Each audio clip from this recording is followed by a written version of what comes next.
This is Rock and Roll English. Real people, real English. Here's your host, Martin Johnston. Hello everyone and welcome to a bonus episode of Rock and Roll English. In today's show, I don't speak to Dan the man, thank God.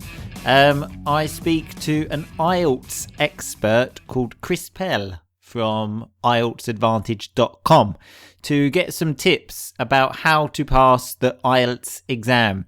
If you don't know what the IELTS exam is, probably don't listen to this podcast. But if you don't know and you're interested, listen to this podcast.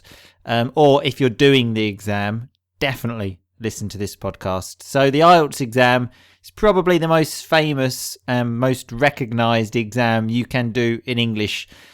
Generally, you need it if you want to go to university in an English-speaking country, or if you would like to go and live there. So it's very useful, but it's very difficult. So that's why Chris is here to help us. It was also very useful for me because I teach IELTS and there's a lot to know. And Chris knows much more than me about the exam, so it was good for me too. It's a bit longer than usual, this episode. There's no sort of explanation of rock and roll grammar or vocabulary. Basically, I did this for myself. I just recorded a conversation with an IELTS expert for me, and it's also useful for you. So that's why I'm publishing it. But on the website, rockandrollenglish.com, you will find a summary of all the points we spoke about and links to Chris's website, which is very useful because there is a lot of detail there. Anyway, Chris is from Northern Ireland, so see if you can understand the difference in our accents. Enjoy the show, and I will speak to you again at the end. Hello, Chris. How's it going, man? You all right? Very good, thanks. Very good to have you on the show. Thanks for accepting the invitation. You're welcome. Anytime.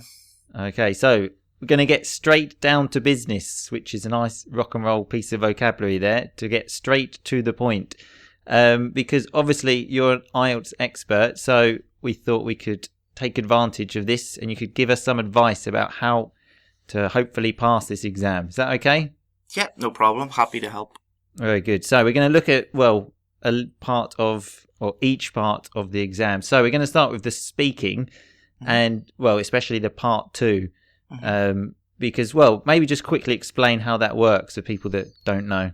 Yeah, so the speaking test is divided into 3 parts. And it's important that you're aware of what those parts are because it requires a different type of answer and there are different types of questions. So part 1 is just normal, everyday, small talk type questions about you, like your hometown, where you're from, your job, your studies, things like what you do at the weekend, stuff like that. So pretty easy to start off with. Part 3 is more like abstract questions. I always say it's not a discussion about you, it's more a discussion of your ideas, and you have to really develop your answers in part 3. But then we have part 2, which is a bit weird because it's an unusual thing to do, where they give you a cue card, and the cue card is really important because it has all the information there that you need, and they ask you to plan for 1 minute and then speak for up to 2 minutes. So for most people, this is an unusual thing to have to do. In fact, I find this difficult myself as an English speaker. So for people when English as a second language, it's extremely difficult. And 25% of your mark for the whole speaking test is for fluency and coherence. And that's normally the biggest problem in part 2 for students from my experience, because pausing and hesitation are the big problems there with fluency. So people lose the flow of their language. They start or they don't know what to say. They run out of things to talk about. They get flustered. And of course people are stressed out. In fact, one of the things I've noticed as well is people get so stressed out that then they start speaking so quickly that then they run out of things to say because they've said everything in like 1 minute. So I have a strategy for this to help people, and it's really, really, really helped my students. So when students get the cue card, and because this is a podcast, you should Google speaking part 2 cue card or speaking part 2 card, and you'll see what it looks like. But basically, it's just like a small little thing that looks like the size of a postcard, and it has the topic, the main topic at the top, and then it says you should speak about, and then it has 4 bullet points. So what students do is they look at those 4 bullet points and they just speak about those 4 bullet points only. And as you said, what a really common problem is they get through them in 30 seconds or 1 minute, and they're like, well, okay, what do I talk about now? So what you're doing is if you only rely on those 4 bullet points, you're using the cue card as a crutch, and it's not going to help you at all. So those 4 bullet points are there to help you, but you shouldn't turn something in that's designed to help you into a hindrance, if that makes sense.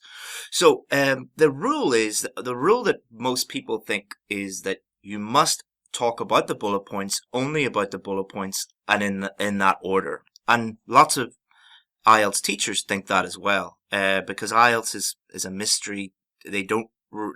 It's mysterious in many ways, and they don't tell you exactly what to do and what not to do. So, take it from me, it is totally fine to talk about other things related to that topic. Sure. I think that's the important thing, though, no? Related to the topic instead of going completely off, yeah. Yeah. So, for example, if the cue card said, talk about a place that you would like to go on holiday, you shouldn't start talking about football or what you had for breakfast or like whatever just comes into your mind.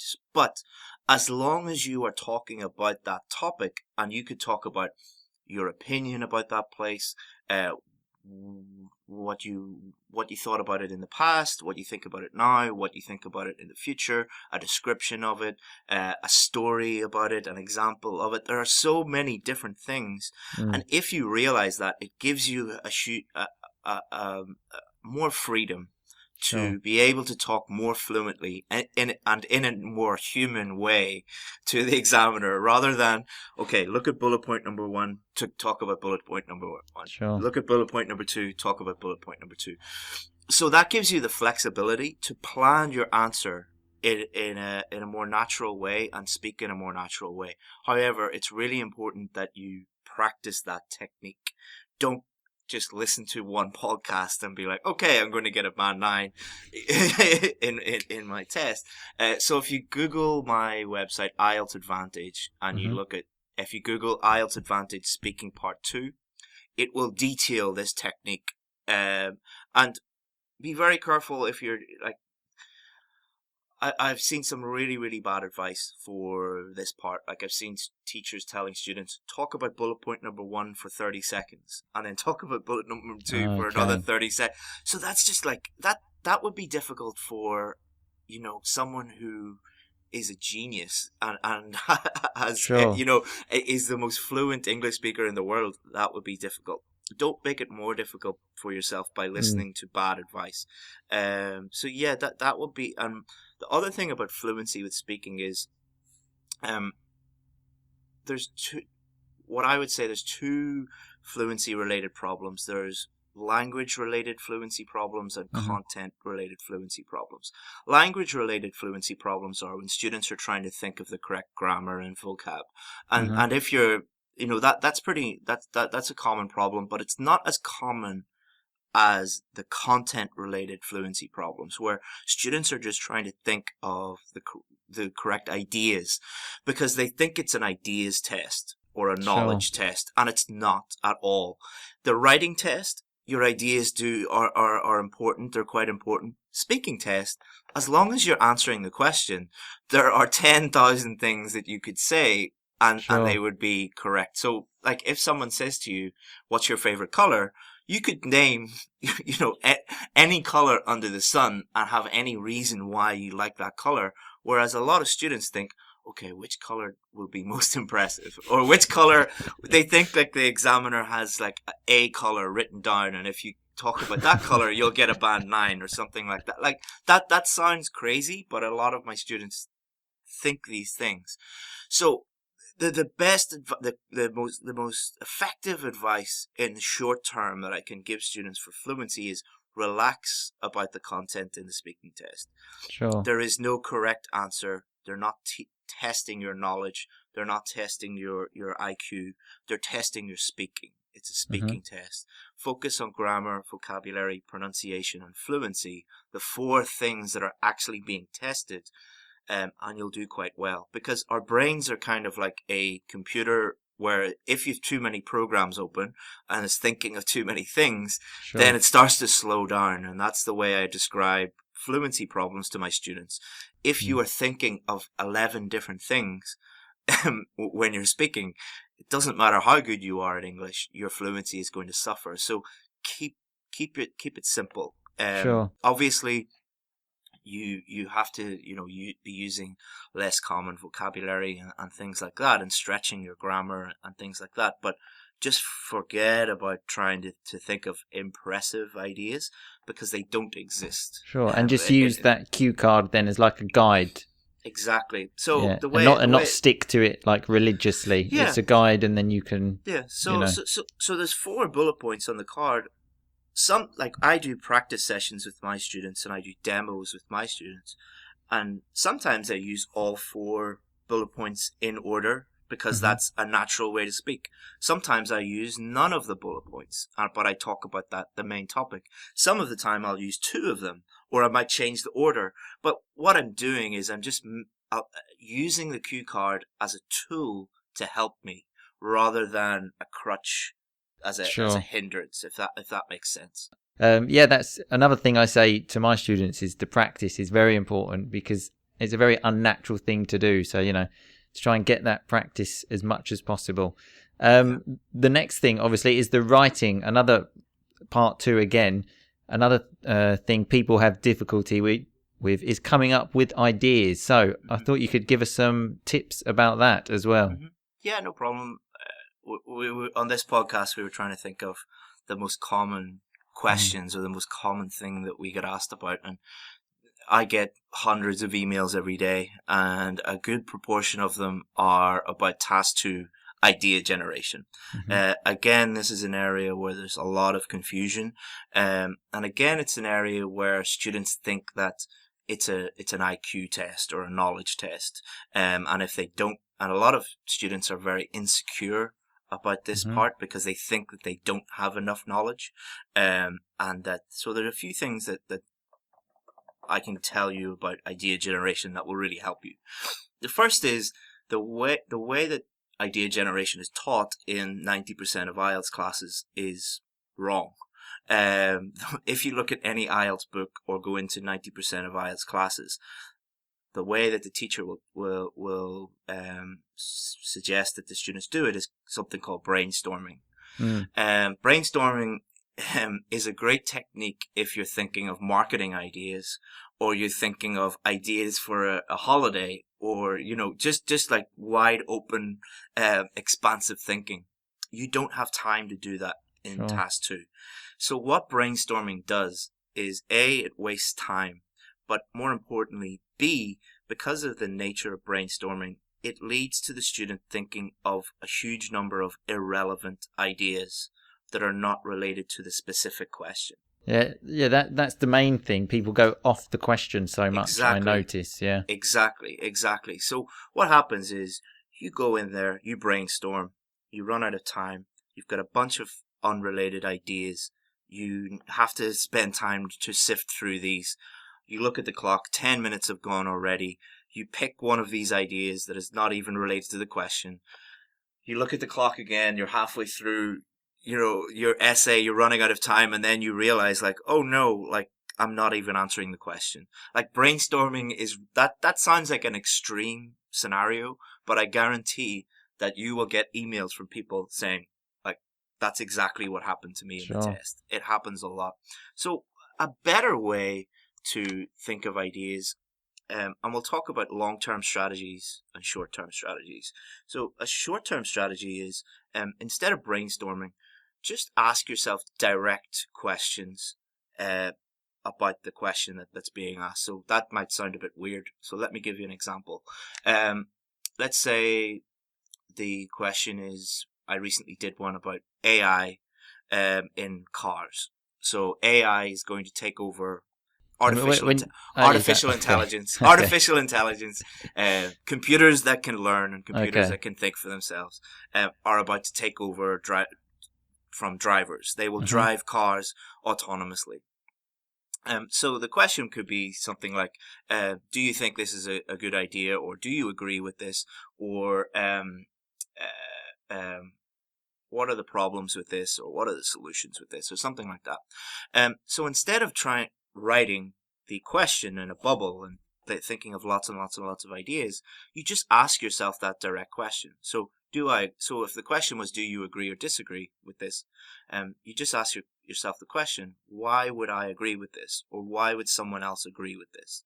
And if you do that, your brain will automatically think of a very relevant, specific idea because you're asking your brain that specific question. Sure. So instead of just like, let's put on the paper everything we know about artificial intelligence, what we're doing is we're thinking specifically, right, do I agree that artificial intelligence will drive cars in the future? Do I agree with this?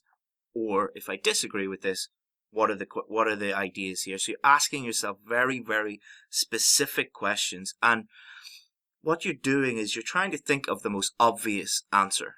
So I have a lot of doctors that I teach, and doctors do very, very badly on task 2 related to this, because doctors are very... Is that because nobody can understand their writing? Yeah, that's one reason. That's one reason. But no, a more important reason is they are used to thinking in a very complex, complicated way, and they've been trained to think like that. And they've also been trained that they must get it right, because if doctors don't get it right, they often will seriously damage people or seriously or end their life. So it's really important that they make the right decision. So what I find with doctors is, and it's not just doctors, but lawyers, engineers, people like this that think in this way, is they will think of an idea in task 2 that's really obvious and really simple, and they will discard it as being too simple. Okay. And they will think that there is a more complex, complicated idea that is more impressive. The examiner is not testing your ability to wow them with a PhD level essay. What they want to know is, can you communicate effectively in English by putting your pen on the paper and writing something? That's all they are worried about. So the simplest, most straightforward ideas are normally the best ones, because you also have to take those ideas and develop them. You have to explain what those ideas mean, how they answer the question, and you also have to think of examples.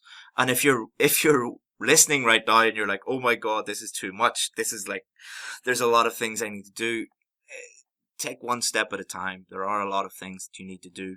But that technique of just asking yourself the simple question, rather than brainstorming or mind mapping or whatever stupid thing that a lot of people teach people, do just ask yourself those direct questions. A long-term strategy is familiarize yourself with the common task 2 topics. Okay. So the common task 2 topics are, and there's a number of them, but the top, let's say 4 or 5, be education is always very, very common. Technology, emerging technology especially, the environment, so the damage, air pollution, global warming, stuff like that. Health, so there's always questions about health. And then things like social issues and development and things like that. But if you go onto the BBC News website or the Guardian website or the Times website, the newspaper doesn't matter. What matters is when you click on that, you'll see health news, education news, technology news, environment news. 30 minutes a day, if you go in and click on health news, education news, whatever, and read one article and pick out the vocabulary that they're using, the topic-specific vocabulary that they're using, the ideas that they're using, the examples that they're using, how they're developing those ideas. If you get a notebook and for 30 minutes a day and you did this for 3 months, at the end of 3 months, if you still have problems Sure, thinking of absolutely. ideas or developing ideas, then just give up, because like, but you, and I'm not telling anybody to give up. I'm using it as a joke, but don't think I'm telling you to give up. Please don't do that. I'm just being silly and saying, like, if you do this, you will have no Sure, problems absolutely. doing this. And my VIP students, the first thing I tell them is, like, buy a blank notebook. That is your new vocabulary book. And when you see new topic task 2 or topic specific task 2 vocabulary, write it down, write the sentence down, write the synonyms down, write the antonyms down, write the collocations, everything that you need to know about that book, about that Sure. word. And then at the end of a month, 2 months, 3 months, 6 months, you'll have a massive book of new words, and that's really going to help you with your vocabulary and especially your task 2 specific vocabulary. Sure, absolutely. I imagine that will help you a lot for the next part we're going to talk about as well, which is the reading. And well, if you could tell us as well about how to manage our time in the reading, because I myself have done the reading exam for the IELTS, and as a native speaker, I actually had difficulty because I hadn't really prepared, obviously. Yeah. No idea about time management, and I actually found it quite difficult. So yeah. If most IELTS teachers did the IELTS test, they probably wouldn't get a 9 in reading or a 9 in listening, because it is difficult, and you need to familiarize yourself with it. A huge number of my students do get a 9 in reading, and I'm really impressed when they do, because I mean, it's pretty much perfection, and it's an exercise in focus more than anything. Like, focusing for an hour in any language to that degree is very, very difficult. Sure, no, absolutely. It's the concentration again. Yeah, it's exactly. really difficult for that length of time. Yeah. Yeah. So there's many things we could talk about reading, but let's just focus on time management, because that's, again, one of the most common questions I get asked. And this is going to sound really harsh, but you don't have a time management issue. You have a reading issue. So what do I mean by that? So imagine in the Olympic 100 meter running race, and Usain Bolt finishes 1 second or 2 seconds ahead of everybody else. The other guys that finished second and third and fourth, did they have a time management issue, or did they have a running issue? Like, imagine those guys said, "Oh, I just need time management tips." Like, and that's kind of like what a lot of students think, and how a lot of teachers teach the reading test is time management tips, and your only problem is time management. No, your problem is reading skills. Your problem is vocabulary. Your problem is grammar. Your problem is you're not familiar with all of the different types of question and how they are tested, and the skills that are tested, and you don't have a technique for each of those questions. Sure. So if all of my students that have got a band 9 in reading, they never even ask me about time management tips or time management techniques, because they got so good at doing the reading test that they finished with time to spare. So how can you put that into practice? So how can you improve your reading so that you don't need time management tips? So you need to improve your reading, you need to improve your language, and you need to improve your awareness of the different types of reading question, and have a strategy for each of them. So sure, yeah, I think that bit's important. Yeah. So really simply, reading. So a lot of people ask me, how do I improve my reading? And I say, well, how often do you read in English? And the answer is normally, I don't. So that's the first place to start. So the first place to start is read something in English, but do not read something that's extremely boring and that you're going to give up. Like, if you like reading about cricket, read about cricket. If you like reading about fashion, read about fashion. If you like reading about, I don't know, farming, read about that. Something that you're passionate about, read that, because the material isn't important. The fact that you consistently read every day is important. Sure. And if you read it's better to read for 10 minutes a day for 6 months than it is to read 18 hours a day for a week before your test. Like, that's something that people don't realize, that how people develop languages consistently over a long period of time. So yeah, get reading. And do not make it the first time that you've ever read something in English for an hour. Do not let that be your test day. Sure. Because what a lot of people do is they never read for more than 10 minutes. They never read for more than 20 minutes. And then they have to read for an hour on test day. That, like, no wonder you're not doing very well, because it's an act of concentration rather than anything else. The other thing is the reading test is not just a reading test. It's a vocabulary test and it's a grammar test. But vocabulary more than anything.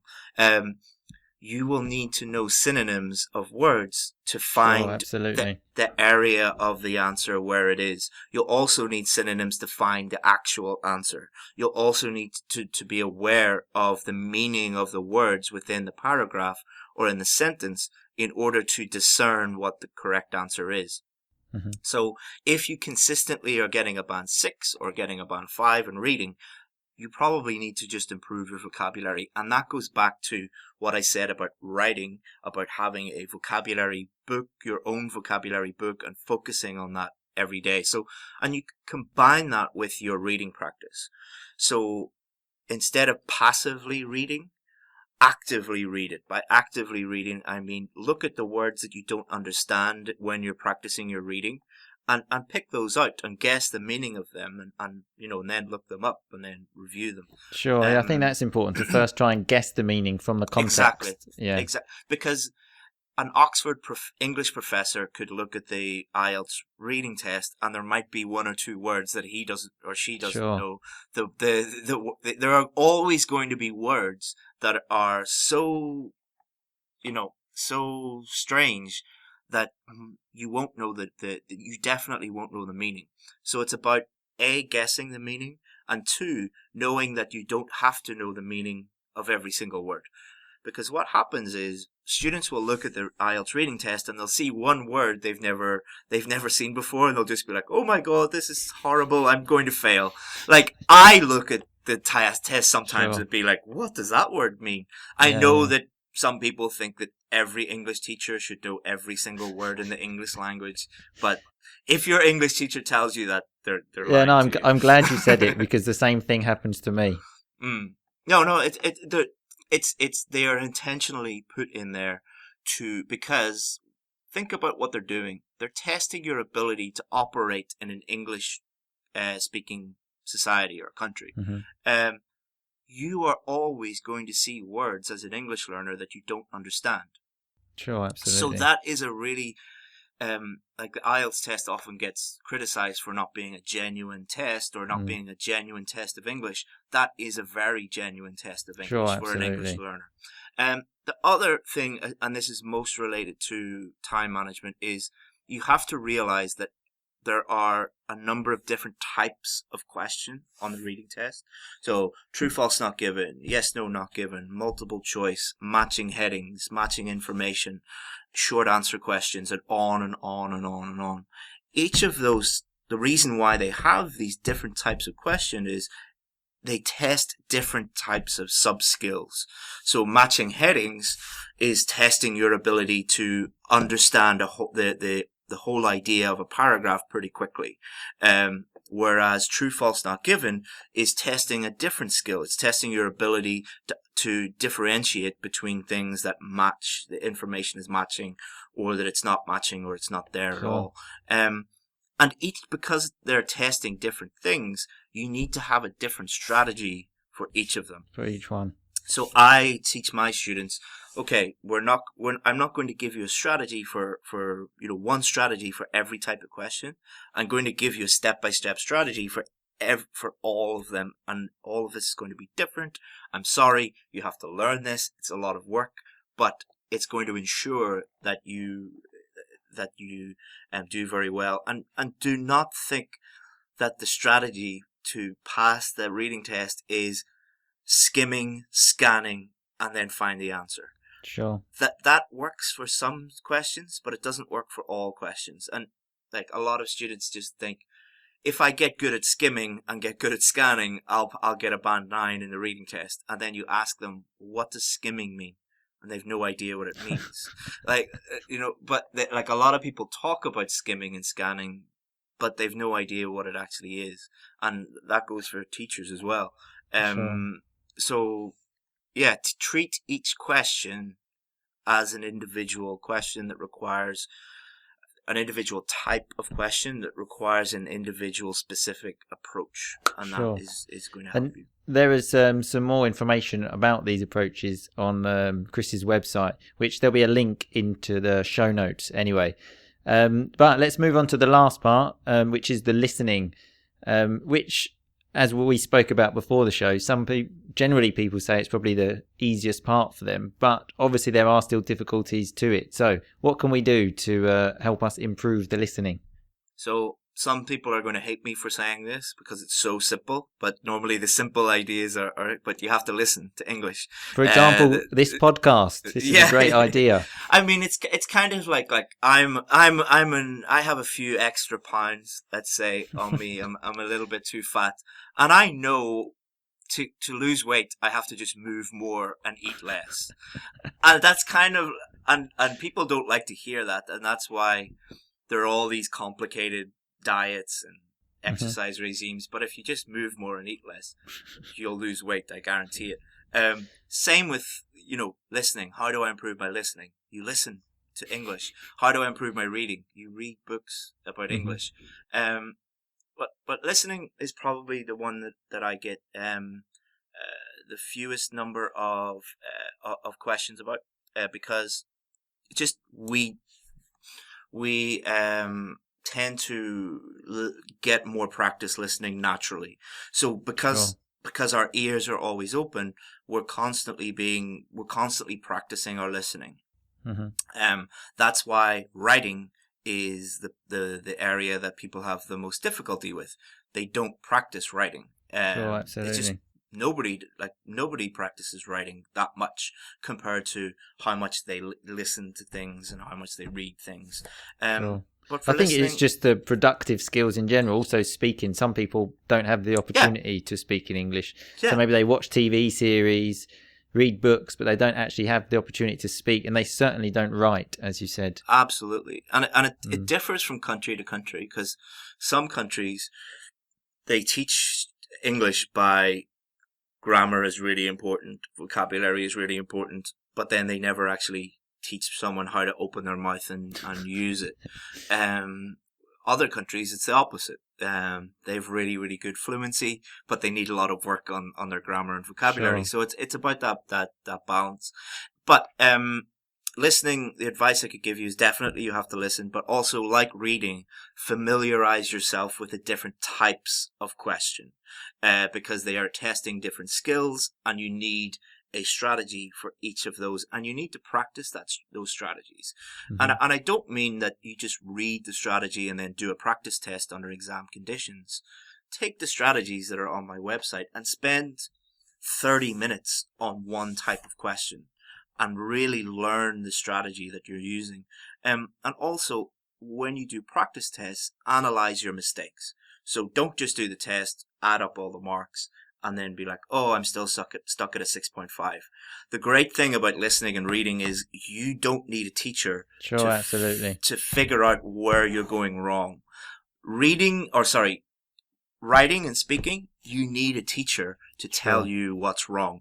Reading and listening, you don't. You can just figure that out by yourself. So did I get the question wrong because I didn't know the vocabulary? Did I get the question wrong because I just didn't understand what was happening, or I was flustered, or I picked the wrong option? Or you can figure that out yourself. That takes time, but to get a good score, you need to spend the time doing it. There are no quick fixes or hacks or anything like that. Sure, absolutely. Okay, well, thanks a lot for all of the information. So where can we find out more about you and all of these all of the extra information you were telling us about? Yeah, so best place is probably IELTSadvantage.com. So if you Google IELTS Advantage or just type that into your browser, we have about over 500,000 followers on Facebook. So if you go to Facebook and put in IELTS Advantage, we're also making a lot of YouTube stuff. We're going to be doing more in 2018. So yeah, the website, and we've lots of like free courses, free ebooks, and lots of free stuff that we give away. We give away more free stuff than any other IELTS website, I think. So yeah, head over there, check it out, get some free stuff. Absolutely, we love free stuff. But as I said, there will be a link in the show notes anyway. So thanks a lot for your time, Chris, and you're welcome. Hope to hear from you soon. Cool. Thank you very much, man. It's a pleasure to help all your audience, and look forward to hearing more of your stuff in the future. Thank you very much. We'll see you soon. Bye-bye. Cool, man. Bye-bye. Okay, so that was Chris and I speaking about the IELTS exam. And as I said at the beginning, all of the points that we spoke about are on the website, rockandrollenglish.com. But also go to Chris's website, which is IELTSadvantage.com. And believe me, there are a lot of useful things on that website. I have used it myself for teaching classes because there really is so much free information. So go there. Just a quick overview, though. I think you probably understood. There is no easy solution for this exam. You have to study and you have to be prepared. I think Chris used an analogy of Usain Bolt in the episode. I very much doubt that Usain Bolt went to race without any preparation. So that's the main thing, to prepare for the exam. Anyway, I hope you enjoyed this bonus show. Dan the Man will be back in the next show for a normal episode. But in the meantime, just keep on rocking, baby. Thanks so much for listening to Rock and Roll English. For more great content and to stay up to date, visit rockandrollenglish.com and facebook.com/rockandrollenglish. We'll catch you next time.